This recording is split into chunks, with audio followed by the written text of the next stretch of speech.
welcome back to the Vulture Culture Podcast, the only podcast where you can get multiple things happening at multiple different times. I am your host, Evil Spirit. Of course, I cannot do this alone. I am also here with RoxyReviews and Sirplayalot. Welcome, you two. Depending on how old you are. This is a pretty big game. It's a SpongeBob game. Hi. How are y'all doing? How are you all feeling? Not made for kids, mind you. Tired. Doing pretty well. I've been addicted to Vulture lately. Camera. Nice. As you can see, we keep sending his songs in the chat. Mario Party style video game.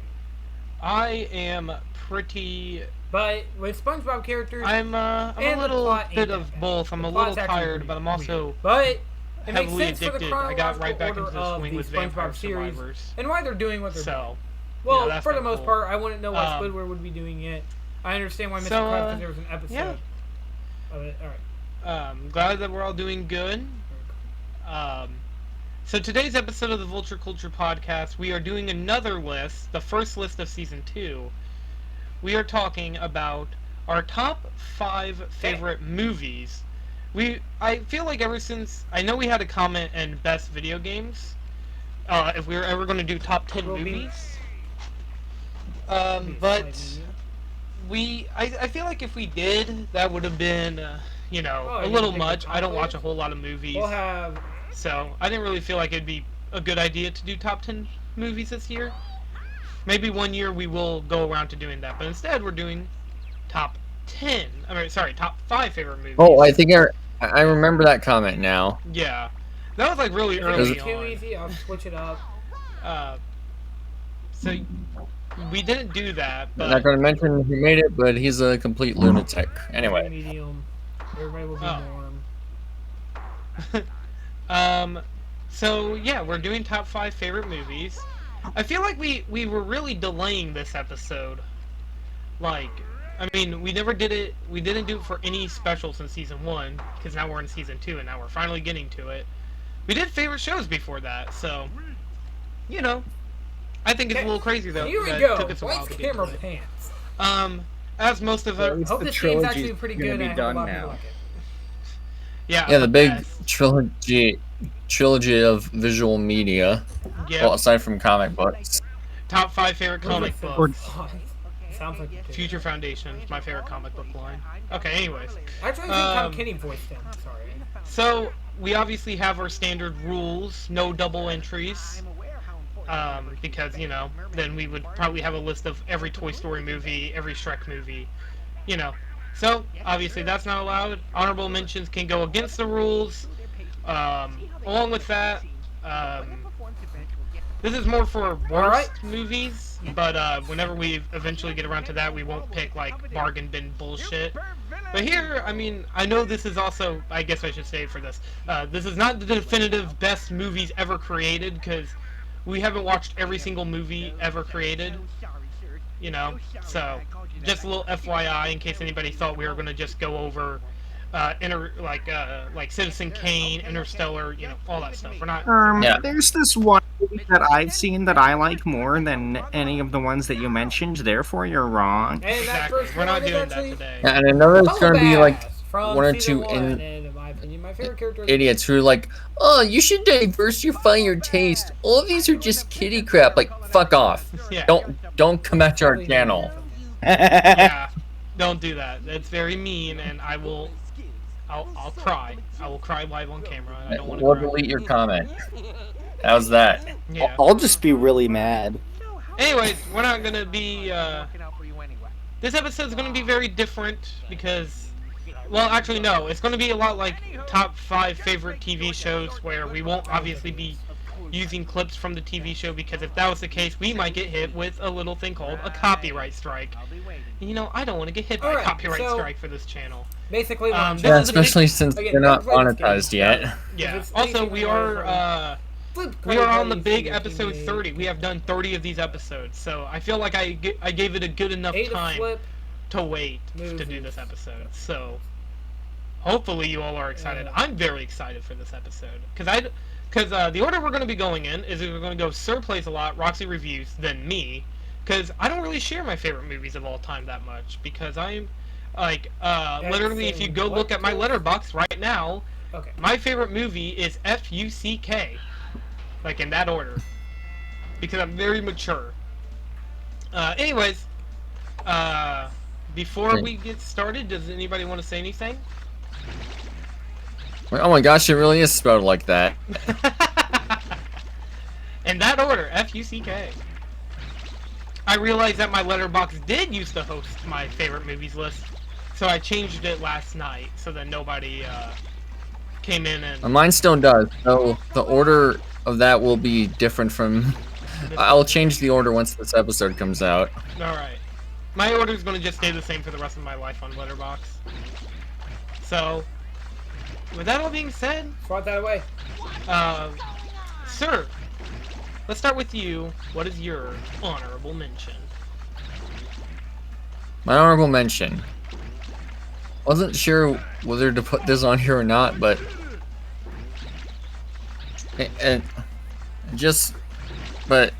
literally hours before this, I just watched Blanchard Dang's video of him reviewing Has Been Hotel and why you should enjoy flawed media to an extent.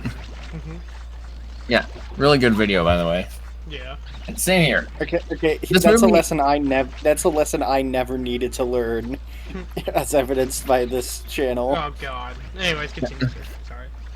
And even though the movie I mentioned is gotten bashed quite a bit, and you know what? I don't care. This honorable mention's not number 6. Honorable mention for me is the ultimate comfort movie for me. Alright. That of course being Ready Player One. I see.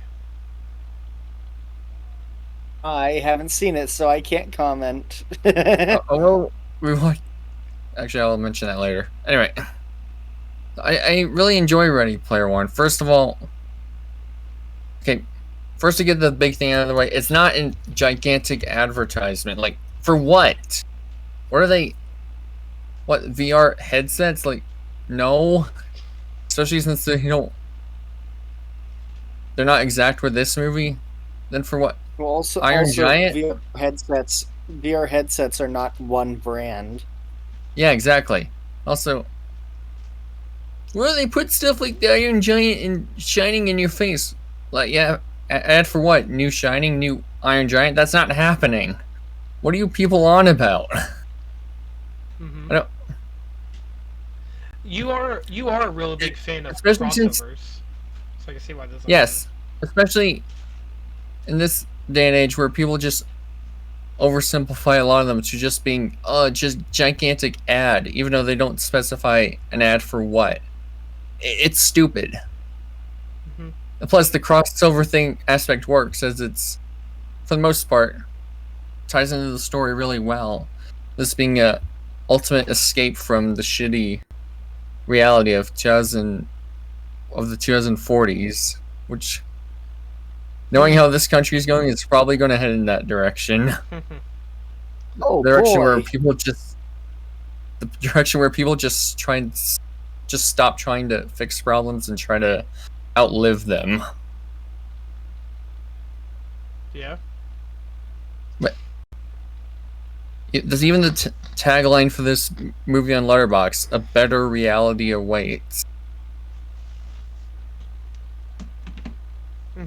Which definitely holds true for our main character, Wade Watts. It's definitely like a ultra geeky nerd who quotes a lot of movies, which some people find annoying, but say it's perfectly fine since he's so submerged in this alternate reality escapism that of course someone like him would do it.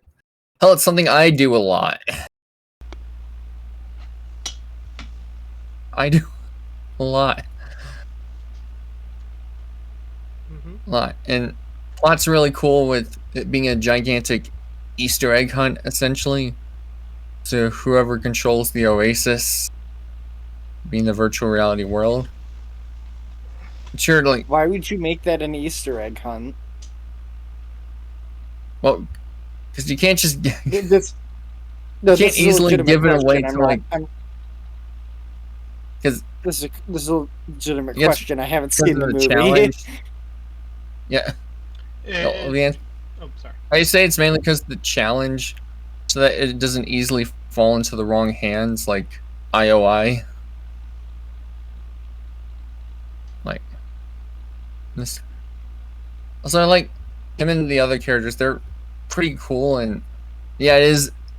Yeah, I can see why some people were annoyed about the fact that these virtual friends just so happen to live in the same city. I didn't say this was perfect. Just say I enjoyed it a lot. But yeah, and the action's pretty cool. With there being the big race at the beginning, the final battle, the whole Shining sequence, it's really fun. Especially with how they remix it in a way. And it's so... God. And I do like the message at the end where... Hang on. I thought I heard something. Guy, I have a question. But my name's not Guy! Oh, you're getting hit with it. It's my turn to say the wrong person. No, but sir, What? I forgot what I was gonna say. Oh. What was the point of that? I don't even know. What the hell was that? I like the message about, well, escapism could be good. Reality is also important. It's also important to tether yourself back to reality. After all, it's the only place you can get a decent meal. And it does it in a way that doesn't like look down upon people who like games or movies. No, I think it's rather respectful. That's how it does it. Yeah. I think that's all I'll say for now on Ready Player One. I feel like you're going to make us do an episode on it at some point. Maybe, but I am going to review it on my own when I eventually do a review marathon of all the Steven Spielberg movies. He directed this? Yeah, this is Steven Spielberg movie. Damn, I didn't know he directed it. Where was it on Shea Frilla's ranking again?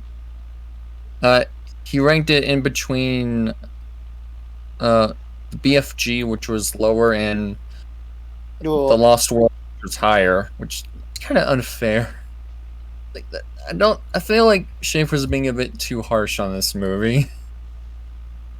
He gave The Big Friendly Giant lower. Huh. That's kind of shocking. I heard that so much good things about that movie. Okay. Alright. Yeah, but that's all I'll say. Ready Player One, a bit overhated. I still have a lot of fun with it. Alright, Roxy. Hit me with your honorable mention. My honorable mention. It's an honorable mention because it's a movie I watched recently that I thought was really good. You know, once again, not necessarily number 6, but I thought it was worth talking about, you know? Okay. And that movie shall be... yeah. And just because I said it, you probably already know what it is. Okay. Go ahead. Any guesses? Sharknado. No. It's a movie I saw for the first time recently. Oh, it's Terminator 2? Judgment Day. So Terminator 2. Yeah.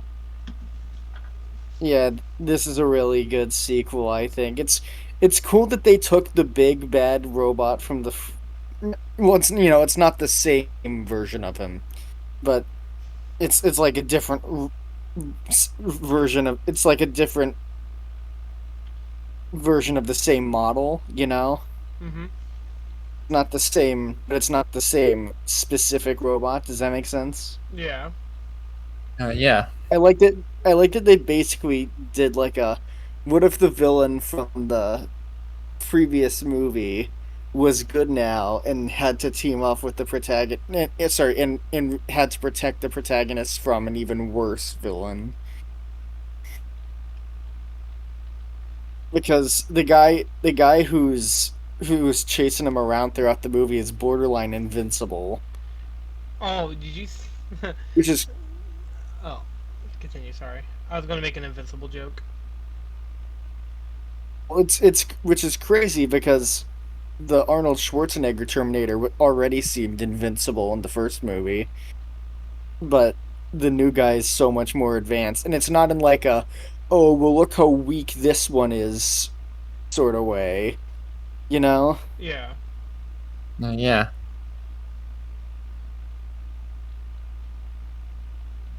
I also think that once again, having a time loop where this time Skynet was even made in the first place because of the Terminator technology from the first movie, I thought that was a really cool idea. And how they have to properly destroy it instead of just having the guy stop his research. Because then obviously somebody else would just pick it up. Mm-hmm.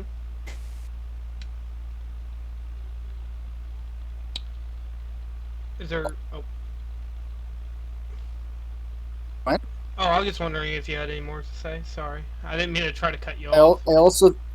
I also think it's cool that they actually made John Connors a character this time, because in the previous movie he literally wasn't born yet, but this time he is here as one of the main characters, and the Terminator has to listen to him, and he's trying to teach him how to be human, which I think is fun.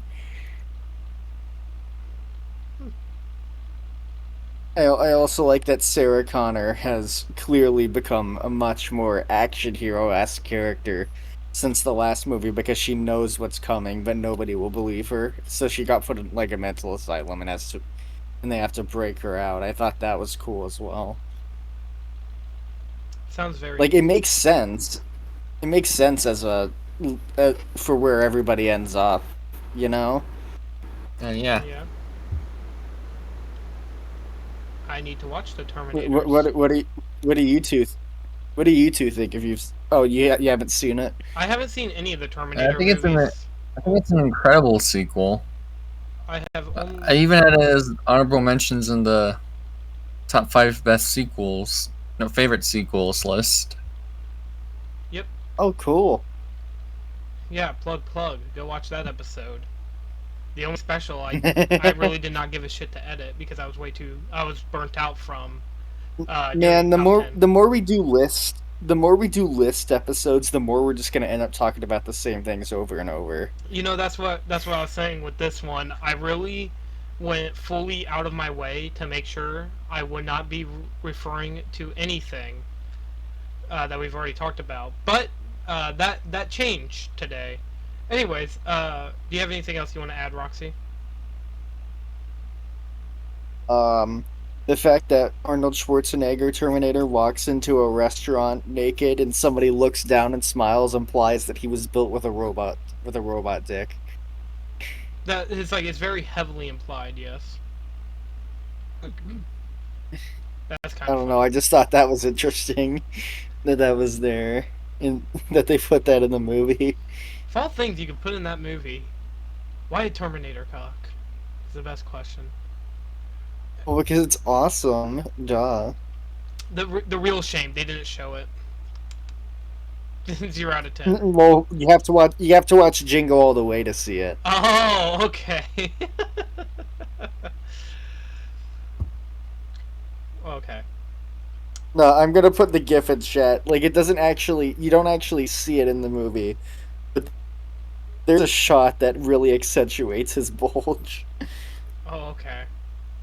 Anything else about Terminator 2? Not at the moment. Alrighty. I Yes, I'll go into my honorable mention. This is the one I had to change. I'm not going to say what I changed it with, as in, like, what was replaced, because we'll talk about that a little bit later on. So, I know I said that originally I was trying to make it to where we didn't repeat ourselves from other list episodes. Well, this is the one exception that I had to make a change for. My favorite MCU movie of all time, Guardians of the Galaxy Volume 2. I think this movie is just really perfect. Like, it has a blend of good humor and a really good story. Like, a lot of people don't really like this movie as much as they like, say, Guardians 1 and 3. But, like, I don't know, man, this movie's really good. I like the humor, I love the backstory we get with Quill, I love the fact that everybody split up, I love the, your dad... The fact that the villain is played by the commander from Sky High? No, the fact that he's played by Snake Plissken from the Escape from New York and Escape from L.A. series. Which, I really like those movies. We should do an episode on let us know movies. In the comment section. I like those movies. Let us know if you want us to do a Sky High episode. No! Not a Sky High. We'll probably get back to it in, like, the next 25 episodes. We'll see. Anyways, so what makes this movie really good and why I would rank it so high, like, this isn't like number 6 or anything, but why I rank it as my favorite MCU movie is that it really feels like it was the perfect balance of everything. Now, if I was to be like, what's like the best movie of every MCU phase, Iron Man, probably either Guardians of the Galaxy Volume 1 or why did I blank on the name? Captain America Winter Soldier is between the two. And then Phase 3 would be this movie with Endgame. Endgame was really close to being on my list, but I decided against it because although I do like Infinity War, the follow-up kind of ruins Infinity War for me. Which, you know, that's the case of a sequel fucking over another movie. And then Phase 4, probably Spider-Man No Way Home or Werewolf by Night. And then Phase 5 is Deadpool and Wolverine. Fight me on that. I do not give a single flying fuck. Anyways, but yeah, Guardians of the Galaxy Volume 2 is just I don't care enough to fight you on that, and honestly... What is the best... Like, I know people say Guardians 3 is the best one, but I don't know. Deadpool and Wolverine's better on it. I haven't seen... Once again, I gave up on the MCU during Phase 4. Don't worry, so, like, as long as you don't say the best Phase 4 movies, like Doctor Strange 2, I'll be fine. We all know that it's not.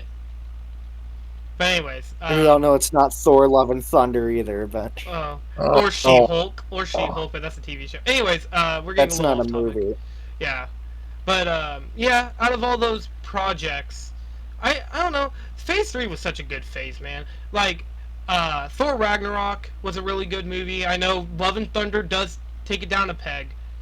Because, you know, the fucking jokes in that movie were unbearable. But, like, after watching what would become more of it. And then, you know, the other really good Marvel movie being, like, in Phase 3, you know, a lot of people like Black Panther. I'm mixed on Black Panther. I think it's good, but I think it's a little bit more overrated. So, you know, that's just my opinion. And then, Spider-Man Homecoming was really good. Okay, I'm going to get off this tangent before I just go, oh yeah, the entirety of Phase 3 is on my list. It's Captain America Civil War is also a really good movie. Anyways, yeah, so Guardians of the Galaxy Volume 2 is my favorite MCU movie of all time. That might change if Doomsday is really good. But, I'm sorry guys, I highly doubt Doomsday will be anything but just okay. Doomsday, you're making me want to die. Anyways, so yeah, that is my pick for my honorable mention. Sir, what is your number 5? Because now we're in the top 5. Ooh, yeah, we're in top 5 territory. All right. Sorry if I'm stumbling a lot. I did not write down notes for this. Yeah, you're good. Okay, so my number 5 would be it's gonna be Monsters Inc. My favorite Pixar movie. Alrighty. Why is it your favorite? For one, even though this didn't do, I just love that. Even though this wasn't the first to like do the whole monsters working office jobs thing, I feel like it's still like the most unique interpretation of this idea, especially with how they need screams to like act as fuel for their society, which works pretty well into the plot. Especially that's the whole motivation of the villain, which you already know it by now. It's Water News. Mm-hmm. Whoa. Substitute villain. The villain from Crash Bandicoot 2016? Or, sorry, Ratchet and Clank 2016. Sorry. I think it's genuinely, they made Drek look like Water News in the Ratchet and Clank remake. Does he also do the whole "I'll kidnap or destroy 1,000 somethings before I let this company die"? Basically. I'll pollute 1,000 planets before I let this company die. Before I let my race die. Anyway, yeah, he still naturally works to the way of the plot. Another thing is, up until like he's forced to chase down Sully, he still cared about what he did to an extent. Like you can tell he was still upset that he had to banish his top scarer. Yeah. With random writing him off like, with this machine we don't need scarers. Besides, Sullivan got what he deserved. Sullivan was twice the scarer you'll ever be. Yeah, I think it's a cool detail that Water News actually does like Sullivan genuinely. Yeah. Unlike some other movies where someone's protege died in a fire and all he can muster up was, that was his mistake. You know what's funny? Every time whenever I think of this movie, there's like a few things that pop up, but the one is like the, Sullivan, get me back that child! And like, there's like a meme where it was like, POV, Predator's last meal before they die. And it's like, it shows him running with a kid. Oh my god. It's such a funny movie. I love Monsters Inc. I think it's extremely underrated. Yeah, might actually be like the funniest. Might honestly be like the funniest Pixar movie there is. Which is definitely saying a lot since its competition is like the first Toy Story. Yeah. And maybe Cars. I watched the first Toy Story actually when we ate. Well, I mean, sir, clearly you forgot Turning Red and Cars 2. Oh, and don't forget Lightyear. I mean, unironically funny. That's what I meant. Bro, you didn't laugh at the Toy Story 4 joke about what about the part? What about the part in Brave where the bear jumps into the maid's breast? You weren't laughing out loud and thinking that was the funniest thing ever put to screen? Wow. I got a question. Was that like Pixar just like told by Disney? It's like, hey, make a fucking like a princess movie or you're fired. Like, was that like what? Like, why the fuck did that happen? Why did they make like a fucking princess movie? No, it's funny as well because Disney made Wreck-It Ralph that year, and that feels like a Pixar movie. Yeah, like and it's so confusing to me. And also that joke you mentioned, Roxy, just might be the single worst joke in any Pixar movie ever. I don't know, the toys getting ripped apart thing really got under my skin, I guess. Okay. Back to Monsters Inc. Probably that's a good Pixar movie. Probably the single funniest joke in Monsters Incorporated, in a really messed up way, is the part where Sully thinks Boo died in the garbage smasher. That's my dad's favorite scene in the whole movie. Again, it's so funny, so charming, just like our main characters, Sully, Mike, and Boo. They all have a great dynamic, especially Sully and Boo, who have like adopted father-daughter energy.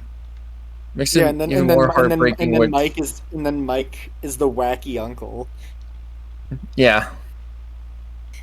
Mike Wazowski is like me, for real. Yeah. And Sully, so is Sully, the big caring one. What are you talking about, sir? Name is whose name is clearly similar to my own real name, which I won't say. No, but let me see, sir. You're not like Mike Wazowski, because every time when you enter the VC, you have your camera on, and you're not nearly as sexy as Mike Wazowski. He's the hottest person ever. Maybe this is why I don't have a girlfriend, and he does. Yeah, if you got surgery to look like Mike Wazowski, you'd be swarming. The whole club would be like. Oh. Yeah, back to where I was. Where was I? Oh yeah. Its gravitational pull would shift just because of the sheer amount of people. Okay. Come towards you. Back to where was I even again? I don't. The comedy. Oh yeah, back to. Oh, sorry. The main characters. Yeah. Oh yeah, with Mike. Sully and Boo having this adopted father-daughter energy, which they build their relationship so naturally. It makes it even more sad when they have to say goodbye, or when you see her cry because she roared, which is a detail I like in that you get later on in Monsters University, since different children are scared of different things. That's why Randall was Boo's monster. That would make her scream, and not Sully, who just made her cry. Monsters University is so good. Anyway, yeah. Oh yeah. I just think it's cool as well, because it like that's the moment where Sully, because he's actually connected with Boo and gotten to know her. That's the moment where he realizes, hey, wait, this whole thing's really fucked up. Yeah, because they do a perfect job of not giving away her crying. Or okay, here, let me rephrase. Do a good job of that, because that's first time we see like a child's perspective of being scared. So all the other times we just see them go in and only see like the doors and the screaming sound effects. So when you see it happen like in real time, it's like, oh my gosh. It's like they're not harming the children, but they're still like traumatizing, damaging them in a way. Yeah.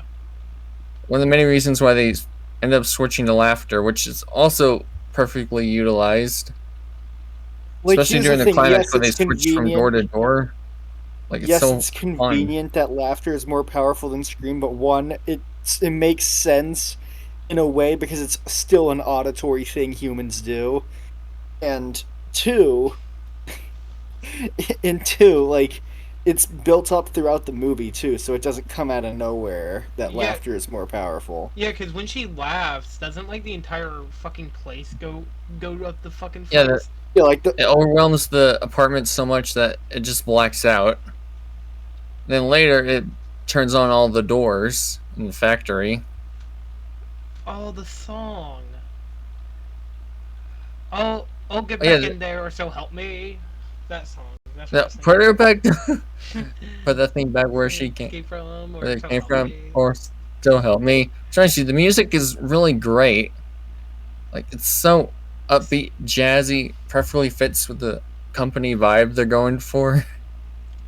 Yeah. And legit, the music for when they had to say goodbye to Boo it's generally my favorite music track in any Pixar movie ever. Even better it's than so You Got a Friend in Me? overwhelmingly emotional. I just can't help but love it. Huh? Yeah. Definitely see this is on your list. A lot of people don't give this movie a whole lot of respect. At least like, like there's people who like this movie, and like my parents like this movie, but like their favorite Pixar movies like the Toy Story trilogy. Yeah, they're like it's a good movie, just not as deep or compelling as Toy Story or Wall-E or Incredibles. In the Incredibles. Almost said Cars there. Cars. There's a joke where it's like the movie that came out after the Incredibles was like, oh, we're driving around in a car and there's a stupid tow truck here for some fucking reason. Hey, it's me. Cars was mainly unfairly judged because it was sandwiched between Ratatouille. Two Brad Bird Pixar movies. Yeah, Ratatouille and Incredibles. Yeah. Well, let's wrap this up. Monsters Inc. My all-time favorite Pixar movie, and number 5 on the list. It was a really good pick, and that's actually a movie that I'm probably going to rewatch very shortly. I like this movie, and I like the pick. So, on to Roxy. What is your number 5? My number... Oh my god, we're only at number 5. We had that much to say about Monsters Inc. I'm so tired. I don't even know if I'm gonna be able to stay awake for this. We'll wake you up. We'll blast an air horn into my mic or something. Oh man. Oh yeah. I'm sorry. I genuinely don't know if I can stay awake. Go ahead. Right now. Say it. Say it. Ratatouille.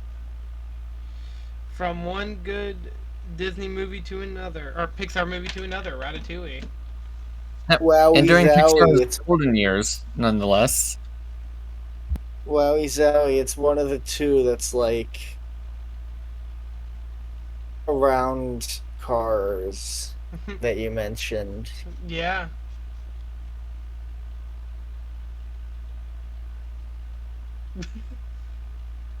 Poor Roxy.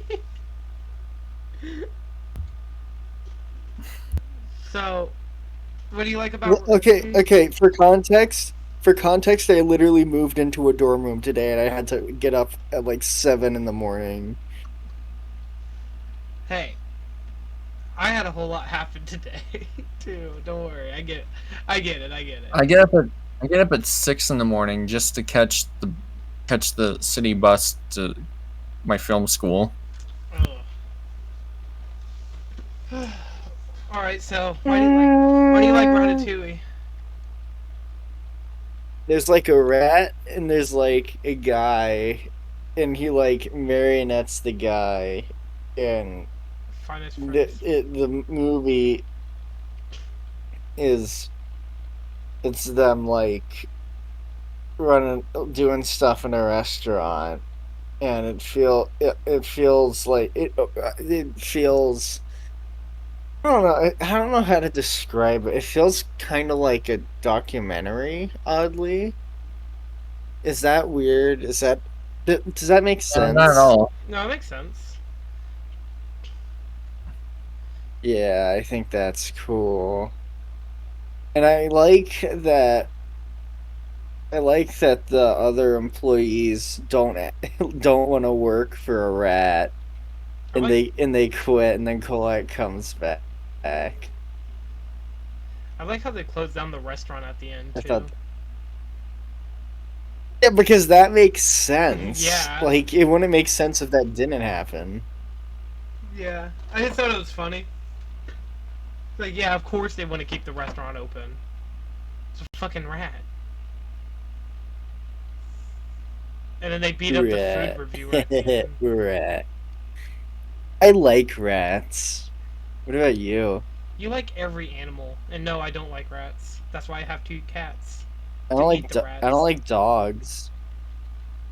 Do you like cats? I don't like dogs. I like cats. Alright, well then I guess we're on this. Why do you want to watch Fixed? Because I think it'd be funny for the Vulture's Nest. No! It's shit. I don't want to watch that. Fixed looks disgusting. Well, how do you know it's shit if you haven't watched it? Because it's literally a scene of dog eating shit! Oh. You can't get much more shit than that unless you're Sharknado. Damn. Is Sharknado the worst movie? Is Sharknado the worst movie you've ever seen? No! I have a way worse movie. Meaning there's one worse movie you've seen? There's like 3 movies that I would say is worse than Sharknado. Actually, probably 5. What are they? That'll be for another episode, Roxy. That won't be for this one. Oh, man. Back to this episode. I'll give you a hint. We talked about it literally the other day. One of them. That's just one of them. There's a few I haven't mentioned. So I like that the movie has like 2 villains, one of which is like scummy sellout restaurant owner who's profiting off of his dead friend's name. And then the other's the guy who inadvertently killed his friend by criticizing him once. That kills him. the critic. I always see... Okay, is that weird? Like, whenever I see a creator of something, respond to an inaccurate criticism or something, I always see people comparing them to Gusto. I mean... It's weird. It's a little weird. Because he died after he got criticized.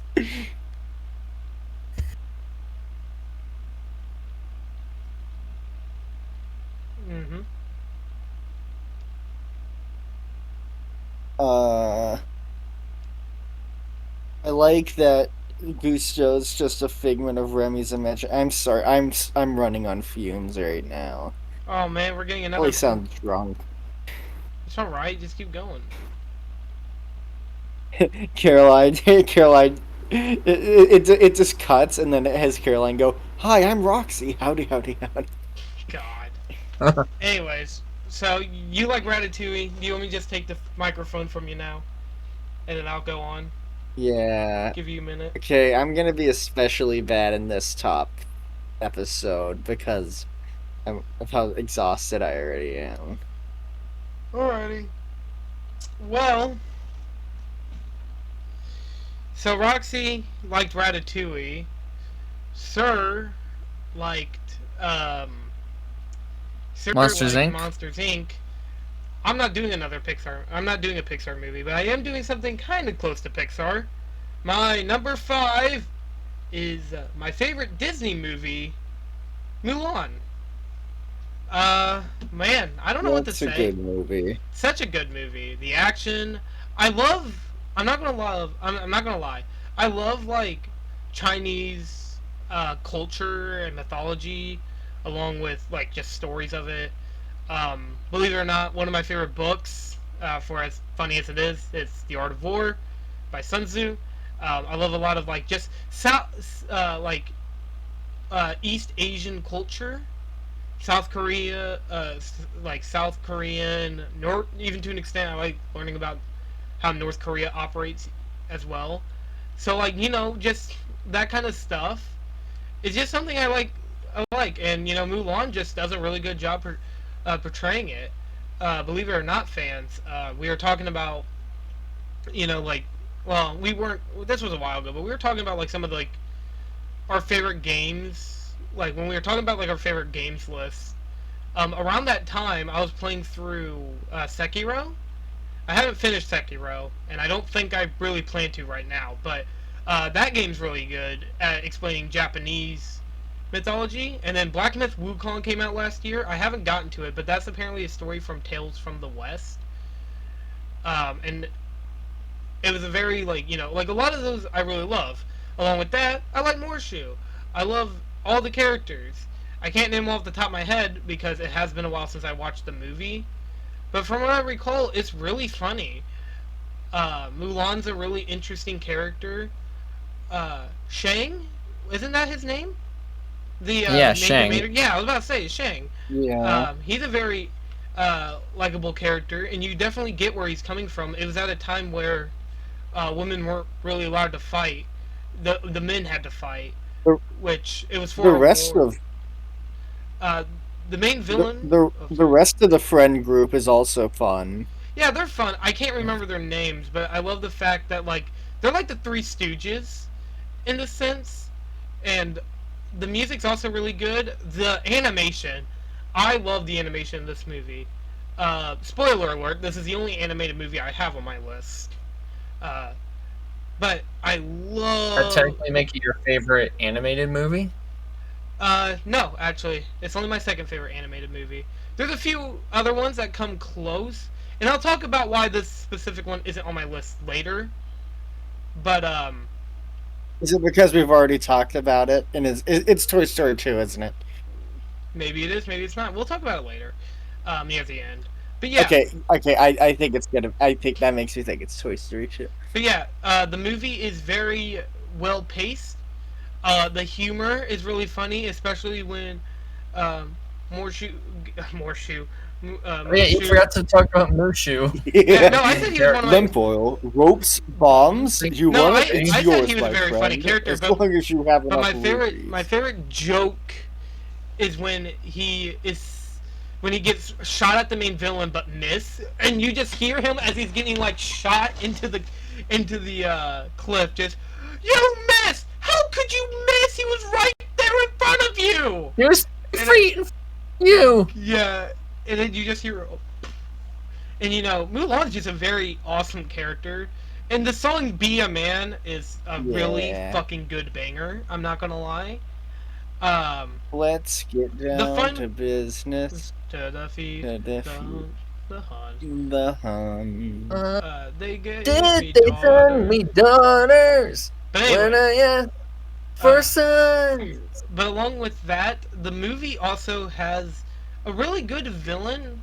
Again, don't remember his name. He's not very memorable, but he is very intimidating.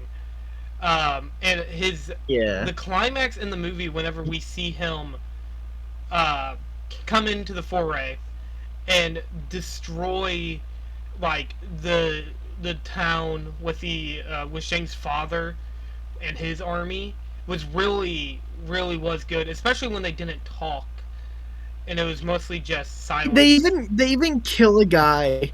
He and his army literally just kill a guy because they don't need him to help deliver a message. Yeah. Very good villain. This very movie's good story. actually really great at balancing tone as well. Mm-hmm. It's all just... Really, yeah, the whole Burned Village thing comes after a girl worth fighting for with a smash cut. Yeah. It pull you right into the harsh reality of war. Yeah. There are also no songs after that point. Yeah, because they realize what they're fighting for is something that is, like, you know, it is kind of life or death in that situation. Yeah, the movie's really good. Too bad they never made, like, a sequel to this movie. It would have been really cool. You know, a lot of people said they would like to make a live action adaptation. No. But, okay, you know, yeah, see. Yeah, but, like, I don't think it would really work. Should we do an episode? Should we do an episode on Mulan too? If you pick that for an episode, I will graciously snap your neck. And I hope you know. Oh my god, I don't have bones. Oh yeah, I forgot.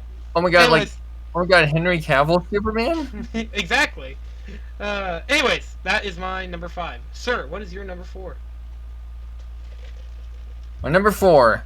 This is where I start mixing it up from the Letterboxd listed movies. This was number 3 on there, used to be, but now it's number 4. That being Batman, Mask of the Phantasm. Very interesting pick. My all-time favorite Batman movie, and might as well be my favorite superhero movie. it captures everything I love about the animated series and more. Especially with how they portray Batman, and how tragic his whole situation is. So he has to give up. It's proven later when he's like dating his girlfriend in the flashback. Later he goes to his parents' tombstone because it wasn't part of the plan. He didn't. He even has the heartbreaking line, "I didn't count on being happy." He's so also wanting deep into being Batman that he has to essentially sacrifice a normal life, all for the sake of preventing what happened to his childhood happening to anyone else's. It so makes it put into perspective how tragic of a character Batman really is. And Kevin Conroy especially sells the performance in that throughout the whole movie as well. Yeah. Yeah. I mean, of course, this keeps the... What? I was just going to say he does a good job in both the animated series and does a good job in Arkham, so... Yeah. This basically is like the animated series in art style. It's exactly the same team. Mm-hmm. Even the same music composers. Only now, since it's the big screen, they were allowed to get... And not being held back by the Fox censors, they can... allowed to get more... like... violent? More straight up violent and more action focused. There's even the shot where Batman's dizzy and you can see his like bloody fingers. Like, it's definitely one of the more gritty DCAU projects alongside Return of the Joker. Actually, not alongside, since for Return of the Joker they had to make both a censored and uncensored cut. Meanwhile, there's just one version of this movie. I need to really give this movie a sit down and watch treatment. Like, yeah, you should. I mean, okay, I'm not going to spoil the big plot twist in this movie, but they do play it up, and it feels like earned with who the Phantasm really is. It also works up in the plot where, yeah, basically there's a new villain called the Phantasm who's killing specific like mob bosses and gang leaders. All while the police are blaming it on Batman because, of course. Yeah.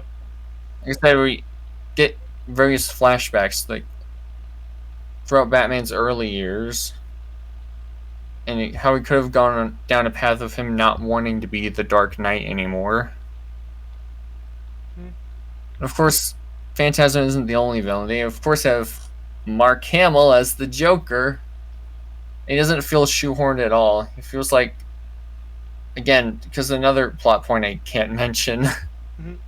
Hopefully we do an episode on this, but yeah, it feels like the Joker belongs in this story. Too bad we can't do Batman. Yeah, but sorry. Still, of course, there's same aesthetics as. It's fine. Same aesthetics as the animated series, and same. I'm trying to. Oh, I was gonna say that's gonna get especially jumbled up with the fact that in a later episode we mentioned the fact that we were planning to do it. Yeah, don't worry. To a guest star, no less. Don't worry, I'll edit something at the end of that episode. Those 2 episodes. Anyways, continue. Just be like, haha, no. Yeah, but anyway, same aesthetic and same music as the animated series, composed by the late Shirley Walker. Like now we're feeling like more grand and epic, especially at the choir at beginning. So it's just so amazing, you know? Yeah. So I love this movie so much. And that's my number 4 for the greatest Dark Knight movie ever. Batman, Mask of the Phantasm. Alrighty. Roxy, you're number 4. My number 4 is The Princess Bride. All right. It's peak. Peak, huh? Yeah, it's a really good movie.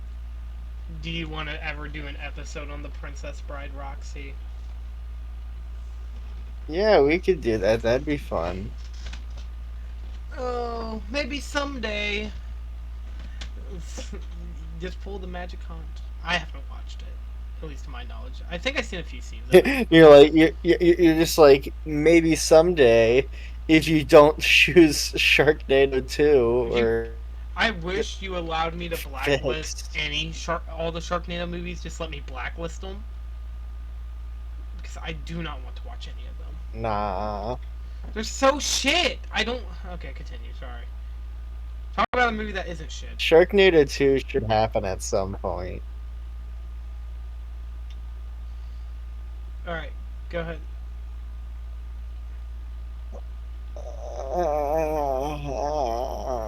What's so good about The Princess Bride?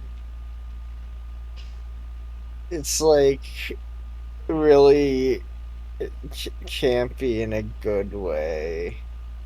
Oh, like Fantastic Four. By the way, I hope you know, I literally in this recorded, like, I am recording this with my eyes closed. I cannot keep them open. Alright. Well, don't worry, I'll keep you awake. I'll just... Ow! Motherfucker, that hurt my hand. I hit the corner. Or you could just explain... Or you could just explain the other movies for me. Depending if I've seen them. I haven't seen this one. You almost certainly have seen all the other ones, though. Well... Coming up on my list, since I already sent it to you. You know what it is. Yeah. I know. I mean, I can do that for you if that'll help you a little. Sir can vouch for me right now. Sir, yeah, it's a pretty fun, quotable movie. Like, every character and scene is memorable in this. The main characters are really good and have a nice dynamic. Even if it's been a while since Princess Bride, I can't remember their names right now. I'm sorry. Mm-hmm. Yeah, the action is pretty exciting. I like the framing device of the grandfather reading a storybook to his grandson. The grandson being more invested as the movie goes on. Yeah. It's a pretty fun movie. Well, great job, Roxy. Weird that Sir has to hold your mouth and move it around, but you know what? I agree. It's like... Yeah, hi, I'm Roxy. Just imagine the actually, can the thumbnail of this video just be like, you two weekend at Bernie's-ing me? You're wrapped around, like your arms are wrapped around us wearing sunglasses. No, okay. Well, don't ask how sunglasses would work on me, by the way. I wouldn't. I don't. Cartoon logic. Okay, my number 4. I was torn on my top 3, but not my number 4. I talked about this movie before.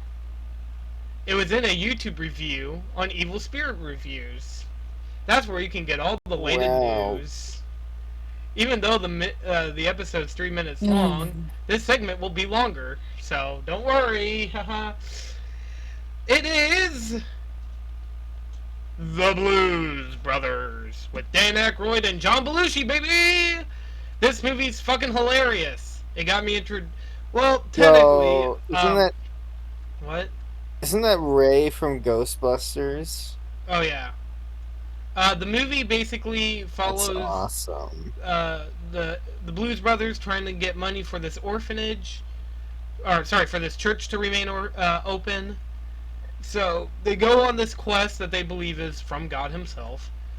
And I think Basically they get the band back together, and they go on a journey to raise money for the church to keep it open. And what makes it even better is the fact that it's fucking hysterical.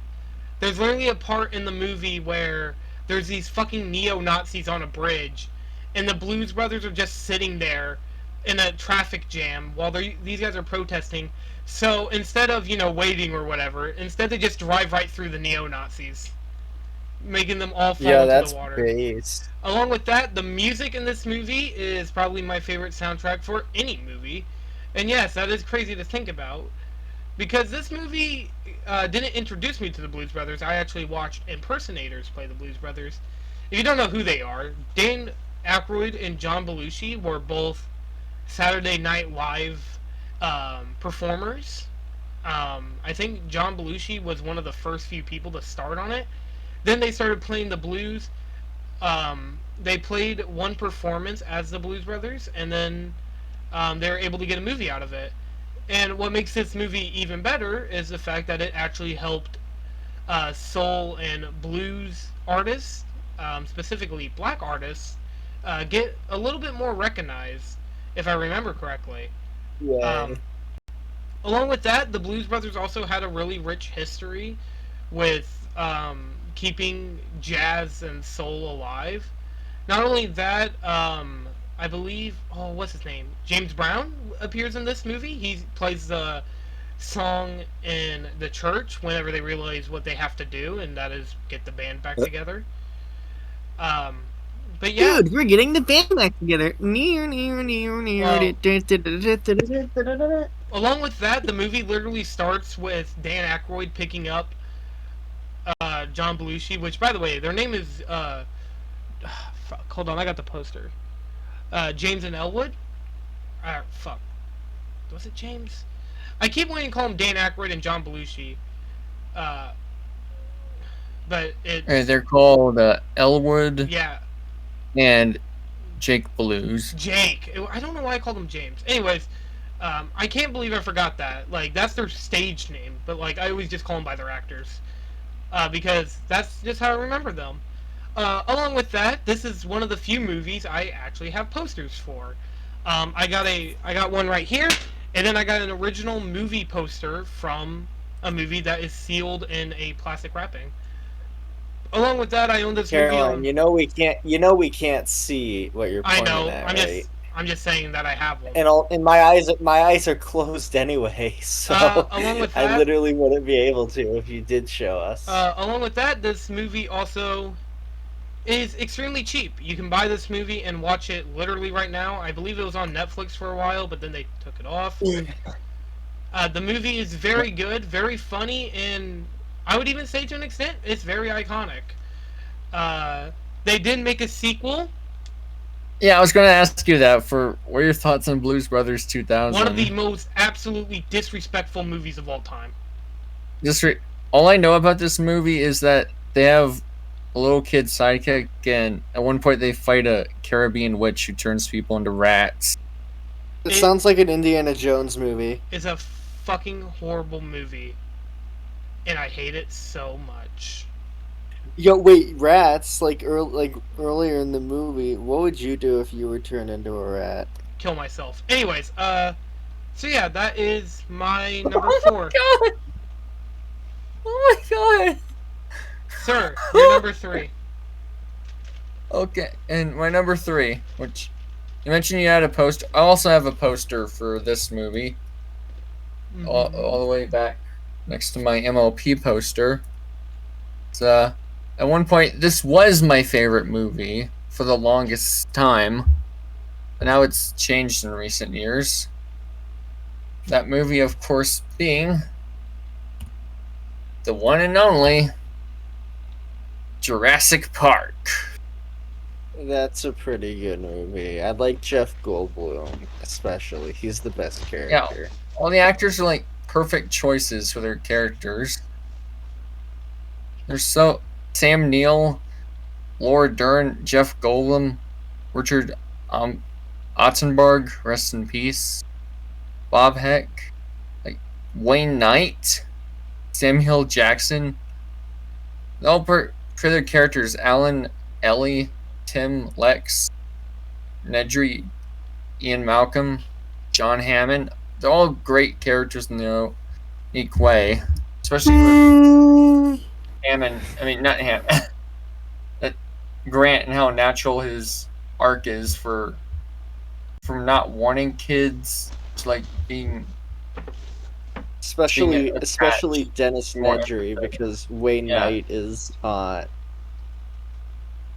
Yeah. And also Hammond learning how his park was kind of a bad idea and his illusion of control. Really sad because this was a lifelong dream. Of course, the most revolutionary part, CGI and effects in general, hold up extremely well because they always know when to cut to practical and when to cut to CGI. Always at the right time. And it always looks great in every scene we see the CGI in still. There's not a single bad shot in this movie. There's a bad action sequence. No. It's thrilling. No, okay, sir, there is a bad shot in the movie. Is it the first shot? You see the Brachiosaurus? No, the bad shot in the movie is the part where Alan kicks a velociraptor that was standing on something, and then it falls, and you can see that there was nothing it was standing on. I guess so. My god, guys, I ruined the movie. It's unwatchable now. No. Jurassic Park, more like Jurassic Shark. Oh, Jurassic Shark. No. Jurassic. I forgot where it's going. Movie. Wait, no, actually, no. The action is still intense and thrilling, especially with how attached we get to the main cast. Of course, the story is well put together. For the most part, yeah, there is an ex machina, but hey. Anyway, yeah, of course, the music by John Williams is excellent. Up there with one of his best scores alongside Star Wars and Indiana Jones. Yeah.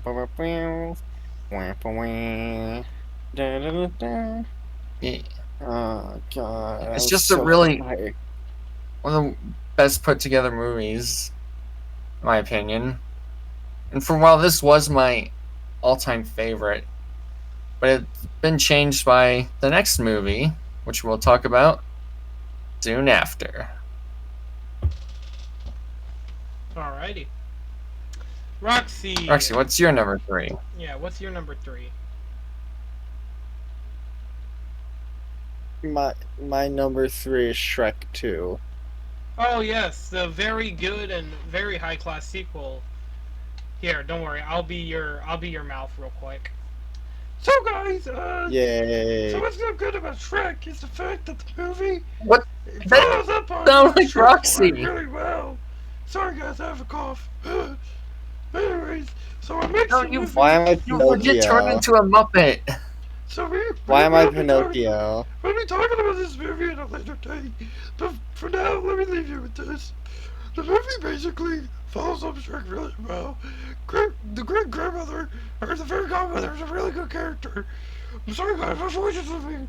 I'm very tired. The movie also has a really good plot development for both Shrek and Fiona's relationship, because Fiona's family does not like Shrek.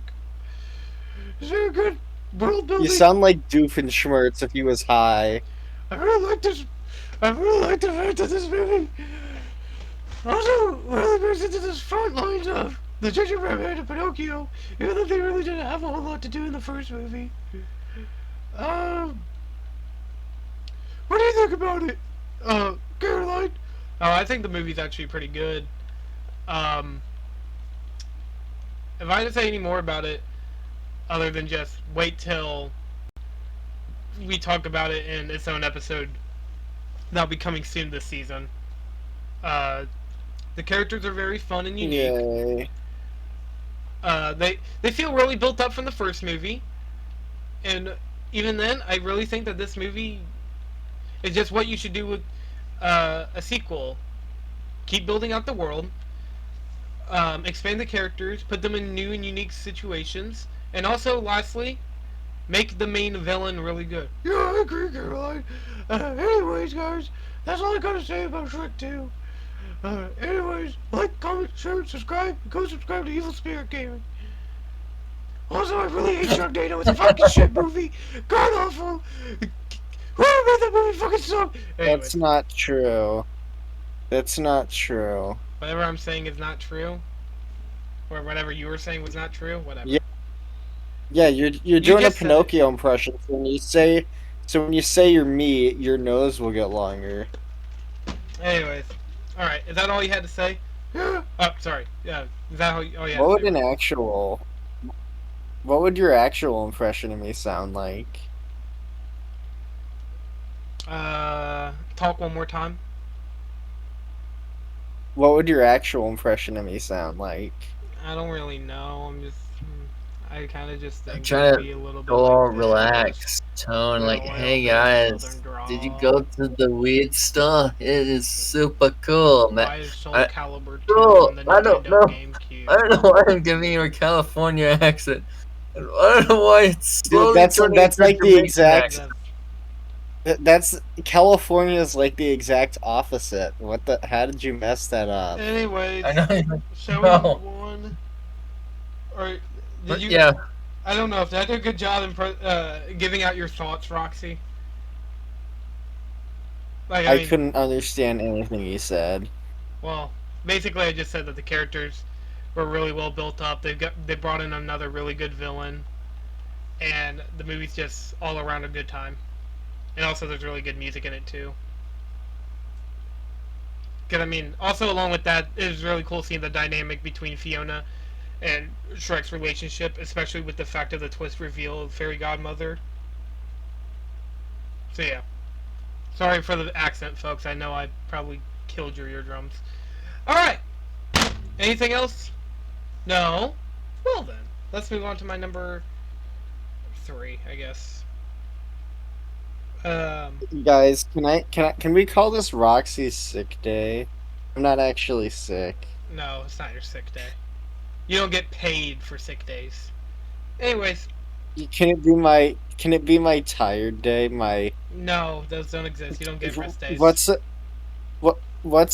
something that makes somebody really tired? I don't know. Maybe getting electrocuted. What? That's not what? Okay, whatever. All right. What's your number 3, Caroline? My number 3 was a movie that used to be number 1, but after a couple years and thinking about it. Is it like Batman? Is it like Batman's booty or something? What the fuck? No, Roxy, I don't care what porn you watch on your spare time. That's none of my concern. Anyways, no, my number 3 is actually a very well-regarded movie, and I already did bring it up in this episode, and that is Interstellar. I do like this movie a lot. I think it's very unique. This is, like, aside the Batman Dark Knight trilogy, this is the only Christopher Nolan films. I need to rewatch. I watched Oppenheimer a little bit, but I think I need to go back and rewatch it, because I barely remember much that happens in that movie. But yeah, so if you don't know, Interstellar is about this planet that is running out of water, and they believe that the moon landing is fake. So they go on a mission to go and try to get water or find another habitable planet. And then that's basically what the entire movie kind of just shows off, is that they do not live on Earth. They live in another place. And or no, they do live on Earth, but they're trying to find a different place to live.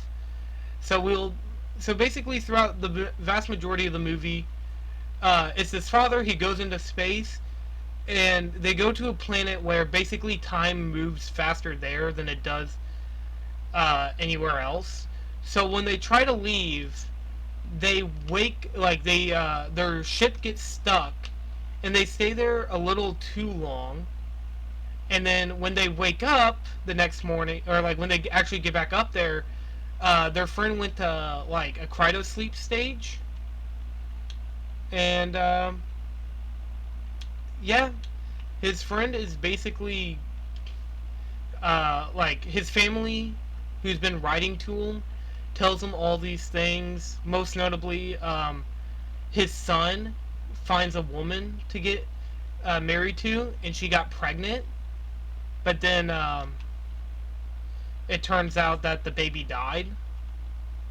And it's extremely, like, because basically you're just seeing this guy's entire life flash through his eyes. He couldn't even be there for his daughter to see her grow up, to see his son grow up. But they were trying to find a better future for them, but they couldn't. Then they get stranded onto another planet that already has someone there. And it's just really good. I don't have a whole lot to say, because I do kind of want to do an episode on it.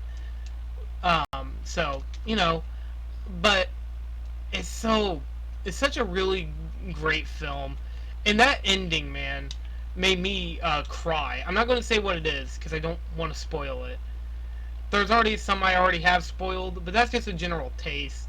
Going to the other planet reminded me a lot of Lost Planets box art from if any of you know what Lost Planet is, it's a video game made by Capcom back in like the Xbox 360 days.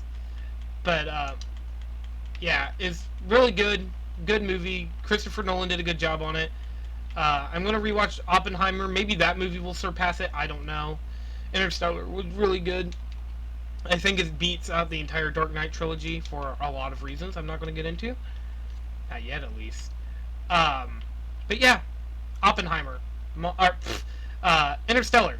My number 5. Interstellar. Or my number 3, sorry. I keep wanting to say different numbers and stuff. That just shows that we're all tired. Oh, boom! Okay. So let's move on to Sir, what is your number 2? We're in the top 2, baby. My number 2 is, well, at the time of us recording this, it's currently listed as number 1, but it's now not number 1. Is this slipped off as my favorite movie? Mm-hmm. And of course, being the Lego Movie. Everything is awesome. Yeah. Everything is cool when you're part of a team. Everything good. is awesome when you live in our dream. I love the Lego Movie, dude. It was really good. Yeah, it's great. Awesome. Because everything's basically like. I'll admit, part of it is due to. Only a small part of it is due to. Only Lego brick sized part of it is due to nostalgia, since I grew up playing Legos. But not Legos. No, it's Lego. Sorry, I grew up playing Lego, and a lot of sets are free with my siblings. Well, just like how your name is Sirplayalot, not Sir Plays a Lot, and Caroline always gets it wrong. Yeah. Well, you know what? Yeah, and of course, this movie came out at a pivotal time. I was like 13 when the first Lego movie came out. It's still amazing. It's still amazing, fun movie now. You know, like the story sounds simple and predictable at first, but it's not. They really play up the whole chosen one stick in a creative way. Very creative way, especially with how it ties into spoilers, I guess, the real world, and I guess it's implied that that Finn controls them, and yet they still have their free will. So take that, She-Hulk. Yeah, and you still get invested in the characters despite that. 'Cause Emmett's a fun, lovable, ordinary goofball who has to learn to. The tagline on Letterboxd says the story of a nobody who saved everybody. That's raw. Mm-hmm. That's a good tag on. Yeah, and perfectly summarizes Emmett's quest as he's like this lovable goofball who's like also a bland token NPC type character who like follows all the rules in order to fit in. He has to learn to be himself, especially to impress the girl Wild Style. She's fun. They get on par with each other, like especially since Wild, and it makes sense for Wild Style to be above him at the beginning since she's the more confident and trained warrior. Mm-hmm. Like compared to Emmett. Especially Vitruvius is a fun, wise mentor character. Okay, correct me if I'm wrong. Who plays him? Morgan Freeman? Yeah, Morgan. Yeah. Freeman. I heard that voice before. What a goofy goober. The Shawshank Redemption. Yeah, actually, I have watched Shawshank Redemption. Yeah. That's a really good movie too. And Dolphin Tale. Dolphin Tale is almost time for. Okay. Yeah. I know. Yeah, Series. Funny you bring that up because the cast do an excellent job at this movie, honestly. Because they, again, Chris Pratt, and one of the few times his voice actually fits because he's a regular, ordinary guy. Elizabeth because Banks he's playing the most generic person possible. Yeah. Morgan Freeman does a great job as Vitruvius. Alison Brie does a great job as Unikitty, betraying the sweet and angry side of her. Of course, there's Will Arnett as Batman. For the funniest depictions of Batman. I mean, that we don't have a boat. What about Benny's spaceship? It's not like spaceship. Yeah, played by Charlie Day. This movie's just so damn funny. It uses the machine gun method of jokes, where for every one that misses, there are 5 more behind it that are guaranteed to slap. My favorite joke in the entire movie is, do you all not realize that we do not have that we're stuck in the middle of the ocean? What, it's not like a boat's just gonna pop out of midair? My God! My God! What did you think? A particle accelerator was just gonna fall out of the sky? Yeah. They only do that joke twice in the whole movie, and it works perfectly with how they utilize it. Because normally that would be considered lamp shading and annoying, but here it just works with the comedic tone of the movie, which still isn't. Plus, it makes sense in context later. Mm-hmm. Yeah, with it all being a child's imagination, or partially, or who knows anymore thanks to the sequel. Emmett was able to move around on his own. They should have just made him not be able to move at all. But back to good movie. Back to in the real world. The top of its comedic tone has a still powerful message about being special, having your own identity. Also being it really utilizes the creative aspect of Lego so much, because they don't try to paint instructions as a bad thing, since it would be hypocritical since every Lego set comes with instructions. No, they utilize the good and bad, the good aspects of each being super creative, while also needing to follow instructions, which gets them nearly close to saving the world. Mm-hmm. It's just so. I get that feeling, hardly speak. Talk about how amazing a movie is. Yeah. Well, this movie's good. Not that I can speak anyway right now. Stop following me! Leave me alone! Okay. Sorry. What do you mean stop following? I'm not following you. I'm playing a game while talking about this. There's someone chasing after me, and I'm not prepared to fight him, so I yelled, "Stop following me." Anyways, the Lego Movie, really good movie. I agree, sir. you so far have named off a lot of movies I've seen, and I don't know. I don't know which one I like more. Lego Batman or this movie are both really good movies. What, you don't like Lego Batman?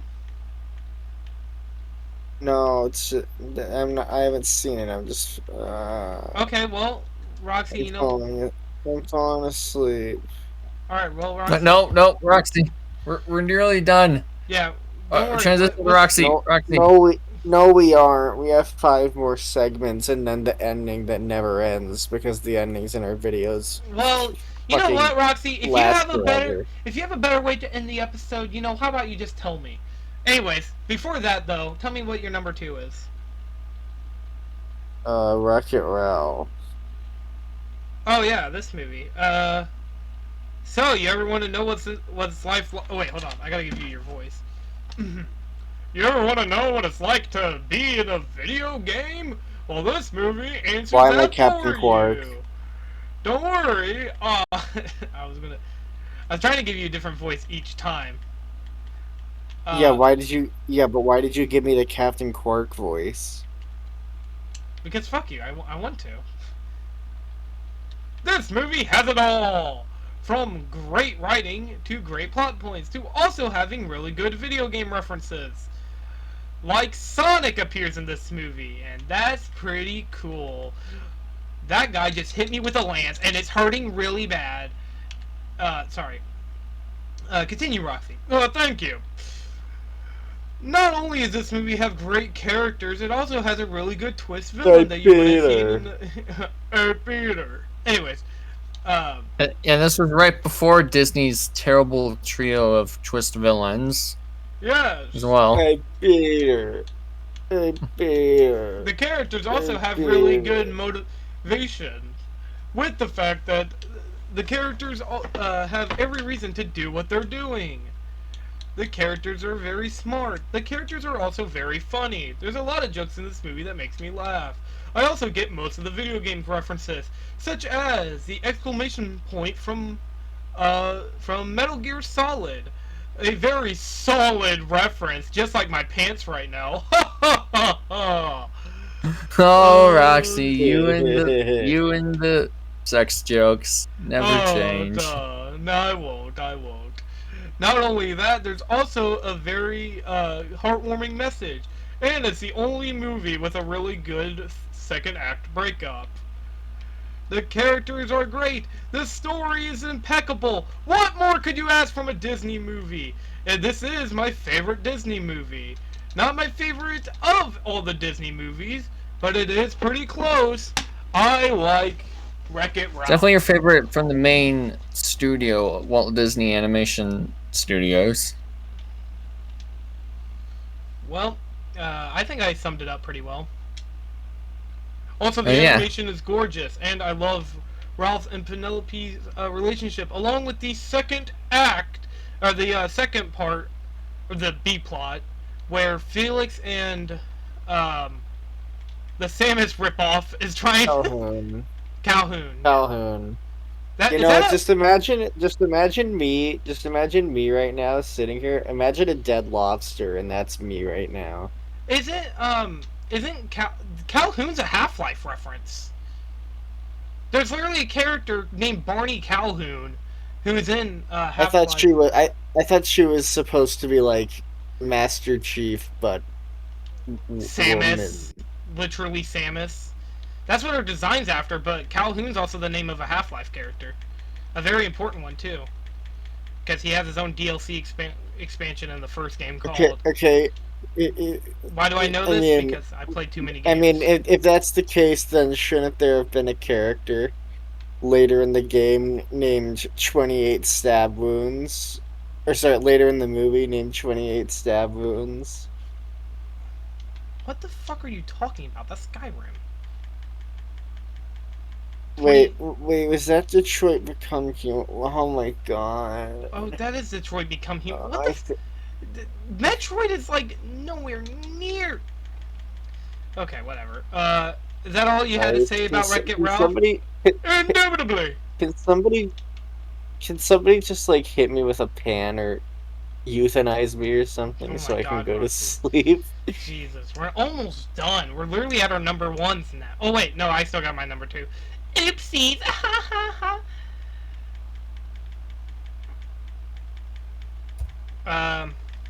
Guys, I like stingrays. I think they're cute. Okay, cool. Is that all? That what you're gonna end your Wreck-It Ralph segment at? Stingray. Okay, so that was a nice pick, Roxy. I like Wreck-It Ralph too. Not the sequel. Just I like Wreck-It. No. Also, that's not even the name. There's not even a 2 in the title. Don't name it. Don't name it. Don't name it. Wreck-It There's Ralph. there's not even eBay. Okay. There's not even a wreck in the title. Why didn't they call it Ralph Wrecks the Internet? There is no, Roxy. You forgot there is no Ralph 2 in Boston, say. Okay. Huh? Avatar reference, you wouldn't get it. Anyway. Alright, so my number 2. You know, we already talked about a movie that has Batman in it. So you know what? I think it's about time that we talk about the Batman. My number 2. So you've talked about 2 movies with Batman in them. So yeah, but I'm meaning in our number 2 slot. Sorry, my bad. How are you that awake? Anyways, the Batman is just a very stylish movie, and I think that this movie nails down what a dark, ground-to-earth Batman movie should be, rather than Dark Knight, which felt more like a buddy cop movie. Or not like a buddy cop movie, but more like a detective movie. While this movie does have detective elements, it's still about the main man, the main myth, the main legend, Batman. And I think that's perfect for this movie. And what makes it even better is the fact that the movie not only incorporates what makes Batman so good, it also incorporates what makes Gotham, Gordon, and just the entire world feel correct.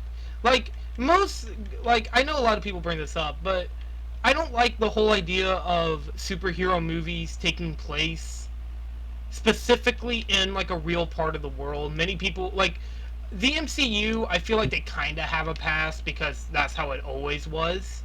With, you know, they were always set in New York and always set and what the fuck. Even the Dark Knight does it with part of the story taking place in Hong Kong. I mean, to be fair, Captain America was always going to take place in the U.S. Yeah, like that's probably that's literally why I'm fine with it. But what I'm meaning is when fictional cities exist, like for example, Earthbound takes place. Earthbound doesn't take place in America; it takes place in Eagle Land. You know, I like that. That's like it's always cool because then if they ever adaptate. I'm not even gonna finish that joke. They'll never fucking touch Earthbound. Why would they? Unless they're gonna just keep doing fucking. Did you say adaptate? Caroline, even worse. Imagine if Illumination were to make Earthbound. I will probably blow my head off because. Yo, okay. You know what? And imagine they get rid of Chris Pratt because he defended RFK Jr. and is a piece of shit, and they replaced him with Jack Black. No. What if they replaced him with Aqua? What if they replaced him with Aqua? Continue. Sorry, I'm not trying to talk over you.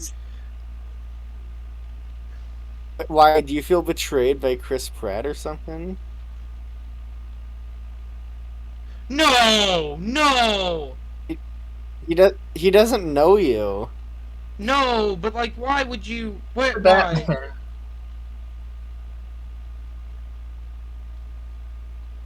I'm reading all this. Hold on. The Batman. Okay, sorry, the Batman. As my profile picture in Discord shows, which you all seen in probably the Van Halen episode. I don't know. It might show up for like a brief moment. Maybe it'll show up in this episode. I don't know. It's a picture of the Batman. I love this suit. It's so clean. Robert Pattinson of Twilight fame does such a good job. Farron Collin does such a fucking good job as the Penguin. I need to watch his TV show already. They just did such a good job. I can't imagine a better fucking Batman movie. the Batman Part 2 is going to take place around Christmas time, and we're probably going to see Mr. Freeze, who has a really deep history with the whole idea of dark crime syndicate. With this movie about corruption, this movie's going to probably deal with loss, and I just want to fucking see this movie already. It's coming out in 2027, so around the same time Spider-Verse will come out. So, there's going to be 2 superhero movies, and Secret Wars is going to be releasing that year. I don't know how else I could say this. This movie might be dethroned by the Batman Part 2. I'm not going to hold up high hopes, because we all know that that's... always hoping for a sequel to be, the best thing ever is never, the best idea, because then when you have movies like The Incredibles, and then it gets, a really shitty sequel, it doesn't really feel good. So, I'm just going to leave it with this. Oh, the Riddler. Oh my god, the Riddler's such a good villain. And it's such a perfect use of the character. Instead of, oh, one of us speaks in riddles, one of us speaks in rhyme. Yeah, instead of Jim Carrey. It's like... Yeah, instead they made him way more made him more like the Zodiac Killer. And I love it. I love it. How the fuck did it take so long for a movie like this to be made? I mean, I get the 80s and 90s were way more about it's more like we're dark, and then oh, we're all silly and campy now, and then the Dark Knight's ugh, Batman, please trust cops, it's why? I mean, I'm not trying to say anything here, but in this movie the cops are completely corrupt. How in the fuck is the Gotham cops not corrupt? That's a huge point, because they feel only Batman can be trusted. Just in real life. Wow. Alright. That's all I had to say about the Batman. I love this movie. Can't wait for the Batman Part 2. Whatever it's going to be called. I'm hoping that they don't just call it the Batman Part 2. I don't know, it feels like it'd be a little lame. Maybe they could just call it Batman Returns or some shit. That movie hasn't been done before. Anyways, sir, what is your number 1?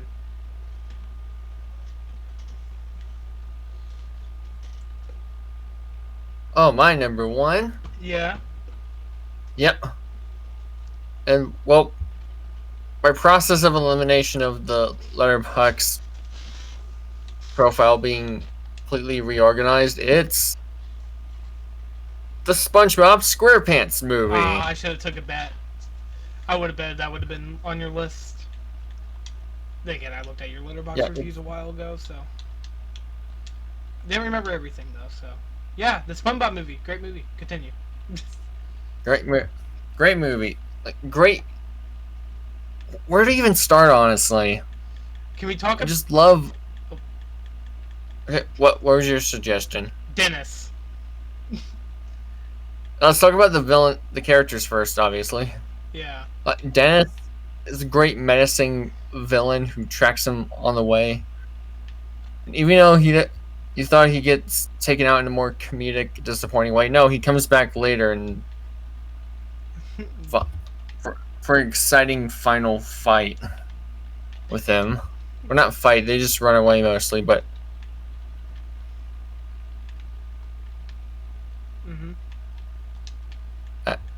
It's so great, especially with Plankton, who's probably in his most menacing. This is his most menacing appearance to date, honestly. It's he still feels like the same character he does in the show. Same with all of them. His plan works. He plays somewhat of a chess master in this, and it works. He nearly wins, honestly, because of his intellect. Yeah. I love this. Yeah, and of course there's Gary, Squidward, Mrs. Puff, Sandy, who don't get utilized, and Mr. Krabs just gets frozen. It's a way to kick off the plot. But I think it's fine, especially with how well it utilizes its main characters. Patrick, who's comic relief and emotional support for SpongeBob. And SpongeBob, who I say in my Letterboxd review, I see more of myself in. as I get older, with people looking down on me for enjoying quote-unquote childish things, as they say. Even though everyone can enjoy animation, it's a medium that's universal. Anyway, yeah, I even said out loud while watching the movie at one point, like, wow, that is literally just me at this point. That's why I care so much about SpongeBob and the world. Just because I grew up with the series, because I see bits of myself in it. I have a quick question. What do you think about Sponge Out of Water? It's an okay 6 out of 10 movie. It's fun, colorful, just missing a lot of the heart and thematic cohesion that the first movie has. You know what I mean? I like Sponge Out of Water. Basically, every movie afterwards sucked, but like I thought Sponge Out of Water was a really good. The Plankton movie was fine, but the less said about the other two, the better. What also, yeah. What other two? Also, the Flying Dutchman movie is going to suck probably. Don't at me. Yeah, what is it called? The Search for SpongeBob SquarePants?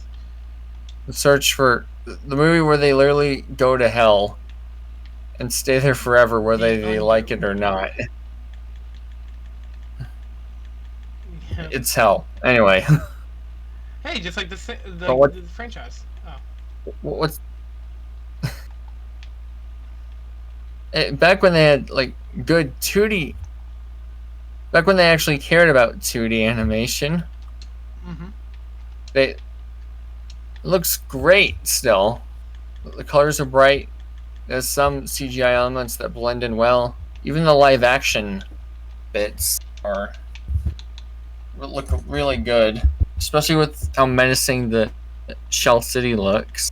Speaking of which, this movie is also an emotional gut punch. Like, to this day, I cannot get through the whole "I'm a goofy goober" moment without crying once. It's just straight up impossible for me to do so, because they've come so far, and they really did all right for a couple of goofballs. And it's probably my favorite fake out death scene in a piece of media, honestly, because it's utilized perfectly, and none of the stuff felt like it came out of the movie's ass. It feels genuine and earned. Same with all the other emotional beats and thematic messages. Just being yourself, no matter how old you get. Stay true to your core. Yeah. Let's mention this movie's. I think I also mentioned this movie's really funny. Like, even to this day, it's like laugh out loud, laugh the knee, really hard, funny. Hey, who and the soundtrack is great. Or who blew this like bubble? If you don't like, not just like the movie score, but also like the songs they play, like Best Day Ever, Goofy Goober Rock, which is a remix of I Wanna Rock by Twisted Sister. Only their third a good song. And then, of course, the Goofy Goober remix they have for the movie's like CD set soundtrack. It's also, I love it so much, you know. I wish we could. Can we please do an episode on this in season? I'm saving it. Please do an episode on this for season 3, please. We can. I bet yes. Please. I mean, you can. I just want another excuse to watch it so much. I like this movie a lot, so yeah. Roxy would agree. I right, love Roxy? it so much.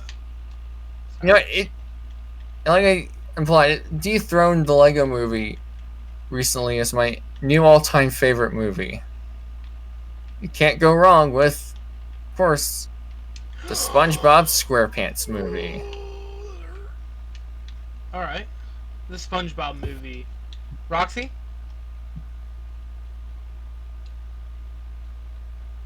Roxy. Play the soundboard. Hold on. I got the soundboard right here. Or soundboard. Hold on.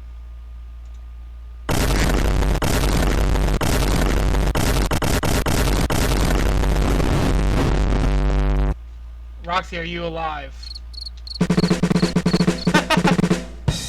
Okay, well, I guess I'll list off Roxy's number 1. Wait, what just happened? We're at your number Roxy. 1, Roxy. Jesus. Oh my god, that's so much. We're at your number 1, Roxy. What's your number 1?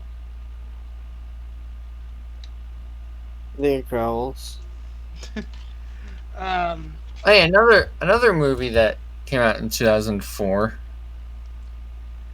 Believe it or not, this was the movie. Oh yeah. That reminds me. One more thing. Oh yeah, go ahead, real quick. The Oscars can go royally fuck themselves for nominating Shark Tale instead of the SpongeBob movie. There you go. Believe it or not, this was the movie that I originally had above Mulan. But yeah, Incredibles is my favorite movie of all time, or my favorite animated movie of all time. So, yeah, Roxy, and that was the movie. You left it off because you knew Roxy would put it on. Yep, that's why I took it off. Roxy, do you want me to explain why this movie's so good? I think I just need to go to bed right now. All right, well, you can go to bed. You can handle it for me. You can handle it for me, right? Yeah. Sorry, y'all. Okay, I'm sorry, guys. Oh no, you're good. Good night, everybody. Yep. Good night. Good night. Yeah, we can finish this off. All right. So, go to your what voice are you doing? I'll just use my normal voice because it's not gonna fool anyone. Roxy already left. Yeah. So, anyways, I was gonna fool anybody, anyways. My voice ain't even very good. Anyway, so yeah, The Incredibles, really good movie. There's a lot of heart into this movie, with very much more adult themes than there are, but it's still a very action-packed superhero movie. And I feel like what a lot of people miss out on is just a very well dynamic character development. What I didn't realize was, whenever I watched Incredibles 2, that it made me kind of like for a lot of other movies that I like, it made me really appreciate the first movie very much more than, say, any of the other movies. Incredibles 1 has a really good soundtrack as well. I keep bringing that up, but it is very good. It's very stylish, 60s big band music. It's very good. I think that the movie could have done better with an actually appropriate sequel. Many people would have said, many people asked at the end of the movie, how well did the battle with the Underminer went, and that movie fucking royally fucks that. But this movie has a really good villain, with Syndrome being a fanboy who loved Mr. Incredible and wanted to join him, but because of him, he literally gets he almost he lets Bon Voyage get away. It's such a good movie. Along with that, the fight scenes of this movie are very well choreographed, and it's very stylish and very well made for this animated movie. It's especially since it's around the time period where Pixar finally got human characters right. Yeah. Whereas before they looked either really off-putting or just a bunch of clones of other human models they had. Like Toy Story. They're all unique.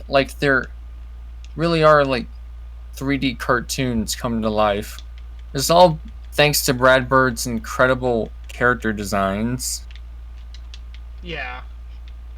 What makes this movie even better is the fact that this movie does have a very good cast to play the characters. Bob, Helena, Violet, Jack, and of course Dash are all very unique and interesting characters with their own personalities.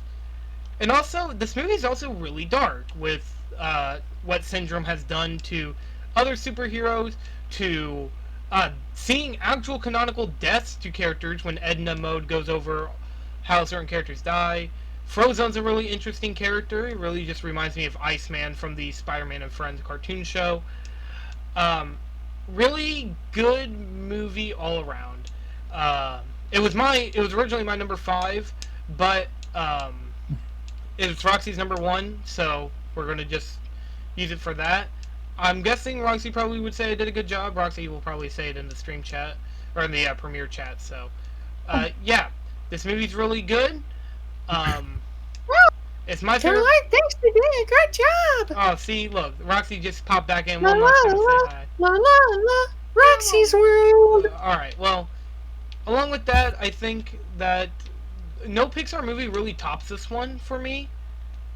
Like, Toy Story 2 is really close, and, you know, most of the Toy Story movies are really good. I'd say pretty much the entire trilogy was really good. But yeah, that is my original number 5 and Roxy's number 1. And if you're sick of me talking, don't worry, guys, I'm going to talk even more. My number 1 favorite movie of all time, sir. I want you to give me your guess. What do you think it is? Logan. Fuck's sakes. Yep, it is Logan. But here's the thing, I'm not really going to talk about it. Because we're already going to be doing an episode on Logan. So I don't really feel like it's much needed that I'm going to be talking about Logan right now. Give us some explanation. Don't make it seem like anticlimactic. Okay, well, for this long-awaited episode. As we all know, I love the X-Men movies. Pretty much like I love the original X-Men trilogy. I like Days of Future Past. I like the Wolverine. I don't like X-Men Origins Wolverine. It was a very hit-or-miss franchise, but this movie felt like the perfect conclusion to what the original X-Men trilogy was kind of building up to.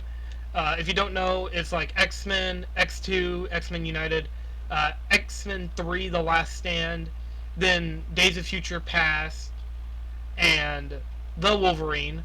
It felt like it was all building up to Logan. The Wolverine kind of shows it off, but this movie really sets it up very nicely.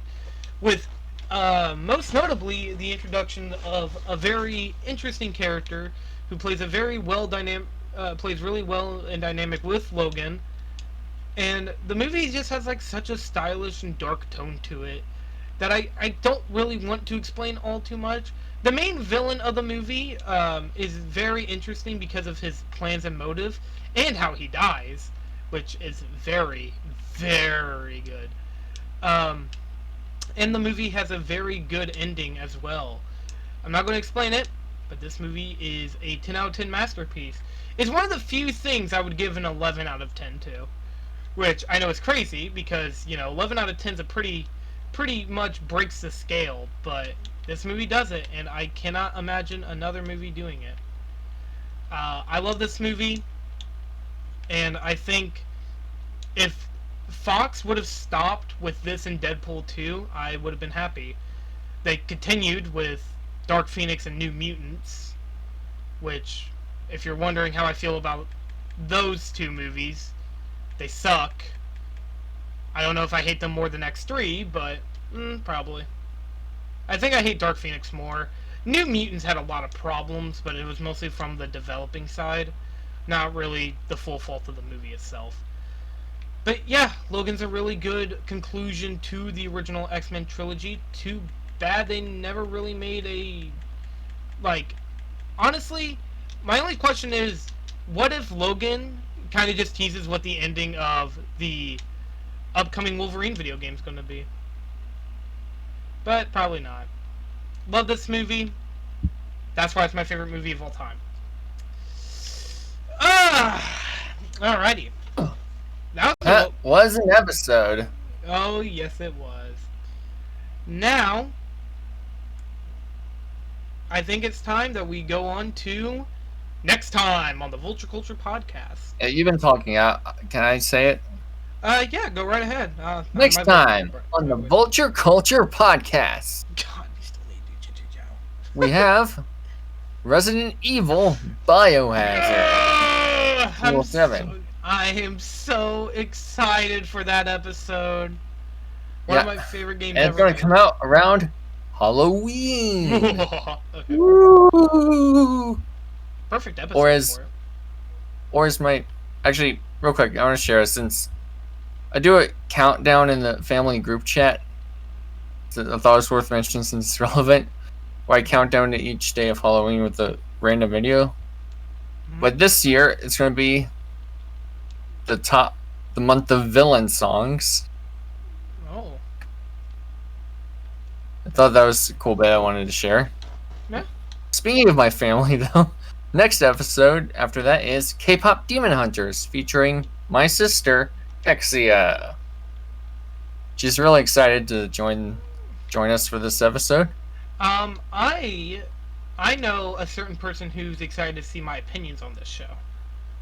Shout out to Pizza Man. Pizza Man. He says it's one of his favorite movies of all time. He loves anime, so, you know. Next episode 33. Plants vs. Zombies 2, featuring the return of our first guest star, a guy who exists. It's been a while, Guy. I'm very excited to conversate. Also, do not spoil who will be there for Toy Story. Do not. Don't tell him. We gotta build up suspense. I wanna build it up. Just so you know. It's a vert, right? Yeah, totally. Yeah, totally. I'm excited to talk about Plants vs. Zombies 2 with Guy. Especially after episode. And lastly, as we'll reveal, episode 35, which